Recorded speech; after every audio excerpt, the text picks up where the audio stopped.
The night my sister disappeared, she left more than a baby at my door, she left a truth no one was supposed to survive. I remember the cold of the tile under my bare feet when the doorbell rang at 2:17 a.m., sharp and desperate. When I opened the door, there was only a carrier basket, a crying infant, and a folded note with my name written in my sister Lena's hurried handwriting. My heart knew before my mind did, something was terribly wrong. The note said only, "Please keep her safe. Don't trust them." No explanation, no return address, no Lena. By morning, my parents arrived before I even called them, as if they had been waiting. My mother's face was stiff, unreadable. My father didn't step inside at first, just looked past me at the baby. "She's your responsibility now," my mother said, like she was assigning a chore, not acknowledging a life. I asked where Lena was. They exchanged a glance that lasted a fraction too long. "She needed to leave," my father said. That was all. Days turned into months, months into years. I named her Maya. I learned to decode every cry, every fever, every tiny triumph.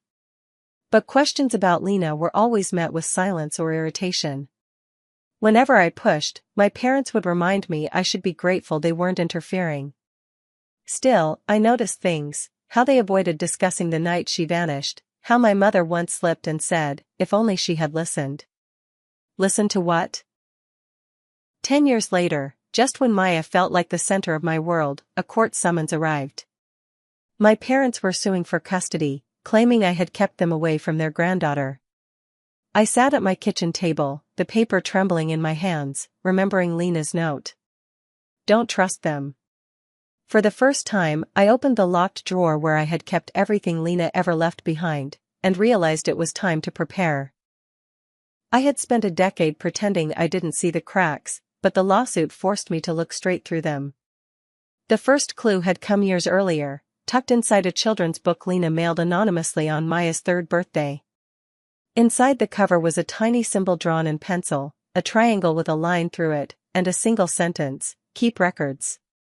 I didn't understand then, but I obeyed. I documented everything, doctor visits, school reports, every interaction with my parents. At first it felt paranoid. Now it felt like survival. When I told Maya about the court case, I kept my voice steady, saying only that her grandparents wanted to spend more time with her. She looked at me with a seriousness that felt older than 10.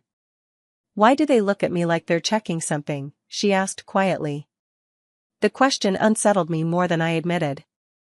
I had noticed it too, the way my father sometimes watched her, measuring, calculating.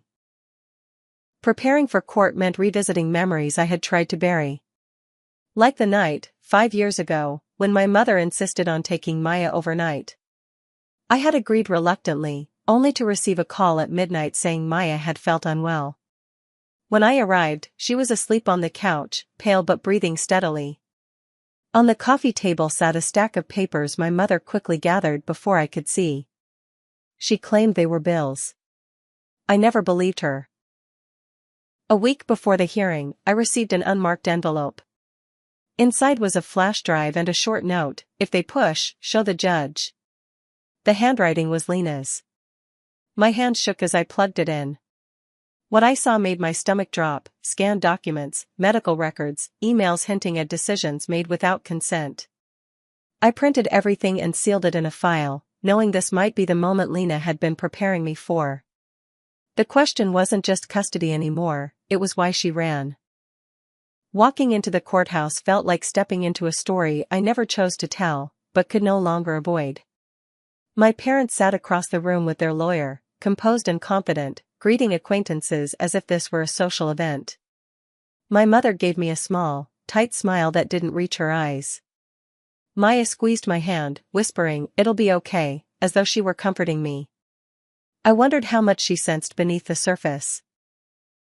When the hearing began, my parents' attorney painted a picture of neglect disguised as independence, claiming they had been unfairly excluded from Maya's life. Listening to it felt surreal, like hearing strangers describe a version of me that didn't exist. When it was my turn, I spoke calmly about raising Maya, about stability, about love, but I held back the deeper truth. Not yet. During a recess, I noticed my father watching the sealed file in my bag with unusual intensity. He leaned toward my mother, whispering urgently. For the first time, I saw fear flicker across her face. That fear confirmed what Lena's note had always suggested: there was something they hoped would never surface. That evening, I sat alone going through Lena's documents again. Among them was a letter addressed to me but never mailed. In it, she wrote about disagreements with our parents over decisions about Maya's future, hinting at pressure she refused to accept. She warned that if anything happened, I should follow the timeline. Attached was a list of dates, appointments, meetings, and one entry simply labeled "Final Confrontation." The morning of the next hearing, I placed the sealed file carefully in my bag. As I looked at Maya eating breakfast, unaware of the storm gathering, I felt a steady resolve settle in my chest. Whatever truth Lena had tried to protect, I was ready to bring it into the open, even if it changed everything. The courtroom smelled faintly of varnish and nerves. My parents' confident posture faltered the moment I set the sealed file on the judge's bench. The judge, a stern man with sharp eyes, raised an eyebrow. "What is this?" he asked, turning it slowly as if it might bite. I only nodded, my voice steady but quiet. "Evidence my sister left for Maya's protection. For everyone to understand, eventually." The air shifted instantly. My parents' faces paled, and I saw something in my father's eyes that wasn't anger, it was recognition, and a hint of fear. The judge gestured for me to open the file. Inside were documents that painted a picture no one could have expected: medical records proving deliberate withholding of critical information, emails showing my parents' interference in Lena's decisions, and even handwritten notes from Lena about threats she'd received for opposing their plans. Each page revealed calculated attempts to control, decisions made over Maya's life without consent. I watched the judge scan, his expression darkening with every line. Suddenly, my mother's voice cracked. This isn't possible," she exclaimed. My father's hand twitched, like he was trying to stop something inevitable. The judge leaned back, almost whispering, "Do they even understand what you hold?" I didn't answer. I only nodded. Everything Lena had left me, every hidden instruction, had led to this moment. I had been ready for years, silently preparing to protect Maya, silently documenting the truth. My attorney motioned for the court to consider the documents officially. Questions flew fast: why I hadn't told the court sooner, the authenticity of the files, Lena's disappearance, but I had everything: timestamps, receipts, original handwriting comparisons, and witnesses who could verify our claims. Every doubt was preemptively answered. Maya watched silently, her small hand clutching mine, her eyes wide and aware beyond her age. I realized she understood the weight of what was about to unfold. When recess was called, my parents huddled in the corner, whispering furiously. I caught fragments: she knew everything we hid, the truth about Lena. My stomach twisted. The deeper layers were coming out, and I sensed we were approaching Lena's final message, the one she had coded into years of preparation, waiting for the right moment. Back in the courtroom, the tension was palpable. The judge reviewed the last page of the file, his fingers lingering over a note written in Lena's hand. "If they ever try to take her, reveal the full truth. It is more than custody, it is safety, it is life." My throat tightened. I had been protecting Maya from forces even she couldn't have understood. Now, the moment had arrived to unveil the full story. I asked the judge for permission to read the note aloud. The court fell silent, the only sound Maya's small grip on my hand. I spoke slowly, carefully, revealing Lena's side of the story.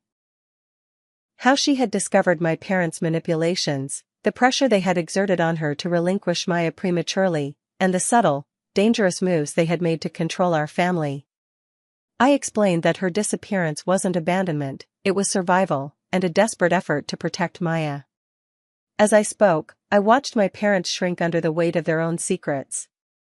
Their confident assertions crumbled. Then came the revelation that shifted everything: Lena had uncovered financial and legal documents proving plans to bypass any guardian willing to follow her instructions. She had left the sealed file as a contingency, proof that if anything happened, the truth would emerge. She trusted me to carry this, I said, my voice shaking but unwavering. And I kept that promise. The judge's eyes softened as he looked at Maya. This child has been under the care of someone who understood the stakes better than anyone else. The courtroom seemed to hold its breath. My parents tried to argue, but the evidence was undeniable. Their plans, their manipulation, every calculated move was exposed. My mother's face turned pale, her voice trembling as she finally admitted, we only wanted what we thought was best. The judge leaned forward. Best? Based on what? Deception? Threats? These documents reveal intent far beyond disagreement. This court must protect the child's welfare above all else. Maya rested her head against my shoulder. In that moment, I felt Lena's presence, guiding me, confirming that the path we had walked together, though unseen, was true. The judge's gavel echoed like a heartbeat in the silent courtroom. Custody remains with the respondent, he declared, nodding toward me. Relief and exhaustion crashed over me. Maya looked up, her eyes shining, and whispered, "We did it." I hugged her tightly, feeling the weight of 10 years of fear, secrecy, and vigilance lift at last.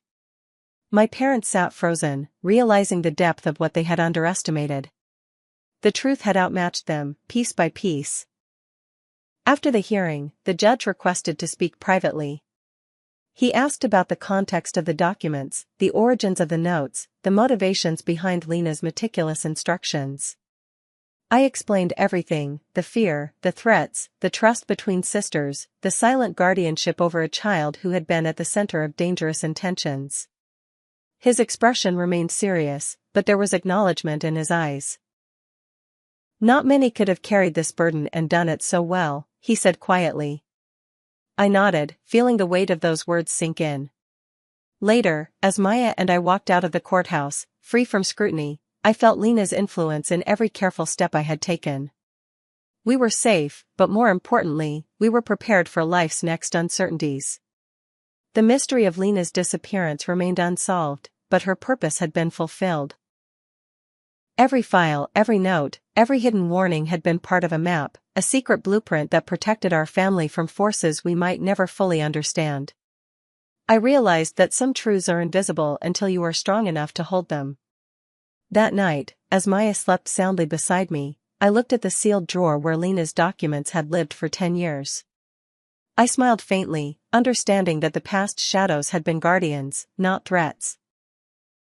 And for the first time in a decade, I felt completely, utterly ready for whatever came next, because the most important person in the world was safe, and the sister who left her in my care had entrusted me with more than life itself, she had entrusted me with truth.